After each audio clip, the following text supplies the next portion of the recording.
Good, happy Sunday afternoon, March 15, 2020. I'm Riley King, and welcome to this afternoon edition of the Riley King Newscast, right here on the Riley King Network. We have a lot of news to get to this afternoon, so let's begin. First up, live at 1 p.m., Governor Sununu, state officials give coronavirus update. Sununu joined by DHHS Commissioner Lori and Department of State Education Commissioner Frank Edelblut. Governor Chris Sununu and state officials are holding a press conference Sunday afternoon to give the latest update about the state's response to the spread of the coronavirus disease, COVID-19. That press conference will begin at 1 p.m. Sununu will be joined by New Hampshire Department of Health and Human Services Commissioner Lori and Department of Education Commissioner Frank and other state officials. After giving updates, officials will answer questions from the media. Late Friday night, the state announced its 7th positive test for COVID-19.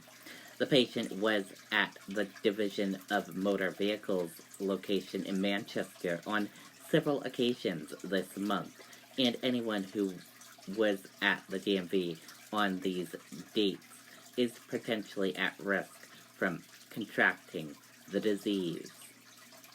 And the dates are Monday, March 2nd from 8 a.m. to 4:30 p.m., Tuesday, March 3rd from 8 a.m. to 4:30 p.m., Wednesday, March 4th from 8 a.m. to 4:30 p.m., Thursday, March 5th from 8 a.m. to 4:30 p.m., and Tuesday, March 10th from 8 a.m. to 4:30 p.m. State officials said anyone who was at the DMV during those times who develops coronavirus symptoms, fever, cough, and or shortness of breath should stay at home and immediately contact a healthcare provider. Meanwhile, several school districts have closed for at least 1 week or for deep cleanings and also preventing a potential spread of coronavirus. Healthcare worker at Brigham and Women's Hospital tested positive for COVID-19. Let's take a listen to that video from WCVB Boston.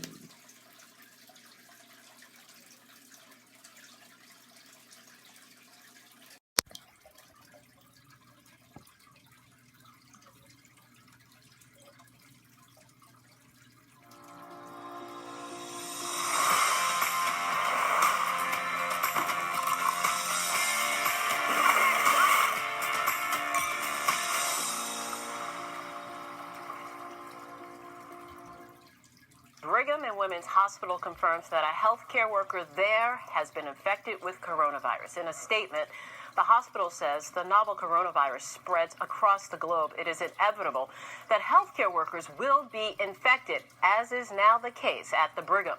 We are in the process of contacting patients and staff who may have been exposed. Okay, and there you go on that video and that report.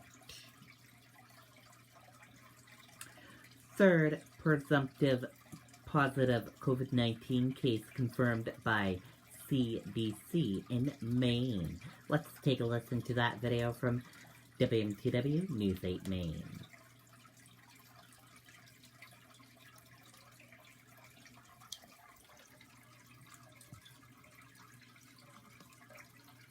Maine CBC. Now, Xfinity Mobile gives you more flexible data. You can choose to share data between lines, mix with unlimited, or switch it up at any time. All on the most reliable wireless network. Switch and save up to $400 a year on your wireless bill. Plus, get $300 off when you buy a new Samsung Galaxy S20 Ultra. Call, click, or visit a store today. He announced that there is now a third presumptive positive case of the coronavirus in the state. The Maine CDC says the third case is a woman in her 40s from Cumberland County. They also announced 2 additional preliminary presumptive positive test results from a lab affiliated with Maine Health. There are now 3 preliminary presumptive positive tests in Maine. The 3 that are not preliminary will go to the federal CDC for review. Okay, and there you go on that video and that report. Trump extends travel ban with Europe to include UK and Ireland. Let's take a listen to that video from ABC News.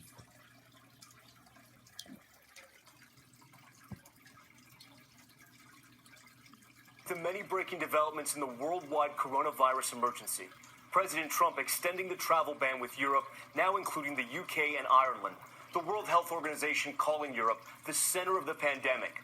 While here at home, New York State reporting its first fatalities. Drive-through testing getting underway there in north of New York City in New Rochelle. Catholic masses canceled throughout the Archdiocese of New York tomorrow. And President Trump surrounded by top advisors at the White House today, revealing he has taken the COVID-19 test and is awaiting results, saying his temperature check was, quote, totally normal. Shoppers continuing to stock up, emptying shelves in some stores like this New Jersey Walmart, and Apple stores around the world closing for now, except for China, which at first was the heart of the contagion, but Chinese officials now reporting a steep decline in cases. A lot to get to tonight, and ABC's Mona Kosar-Abdi starts us off. Tonight, the Trump administration's 30-day European travel ban growing wider to include the UK and Ireland amid the coronavirus pandemic. The president has made a decision to suspend all travel to the United Kingdom and Ireland effective midnight Monday night. Vice President Mike Pence adding that American citizens and legal U.S. residents in countries affected by the ban will still be able to return home through 13 designated U.S. airports for screening. But those Americans are being encouraged to return home and self-quarantine for 14 days. The expansion of the 30-day restriction comes as COVID-19 has infected more than 1,100 in Britain and claimed more than 20 lives. And with major U.S. airlines cutting many flights to Europe, Americans like Scotty Orr have been rushing to return stateside. And overall, it was just a very chaotic situation, but I am glad to be in my home in America, now safe. Here in the U.S., airlines like United, Delta, and American also cutting domestic flights due to a decline in demand. President Trump today with a stunning statement telling Americans to only travel domestically if necessary. Well, if you don't have to travel, I wouldn't do it. If you don't have to travel, we want this thing to end. All right, Mona joining us now live from Reagan National Airport in Washington. The TSA now relaxing one of those 9/11 era travel restrictions, aware people are traveling with hand sanitizer. That's right, Tom. The TSA, at least temporarily, is allowing travelers to take up to 12 ounces of hand sanitizer with them through airport security. Tom? Mona Kosar-Abdi leading us off tonight. Mona, thank you. Okay, and there you go on that video and that report.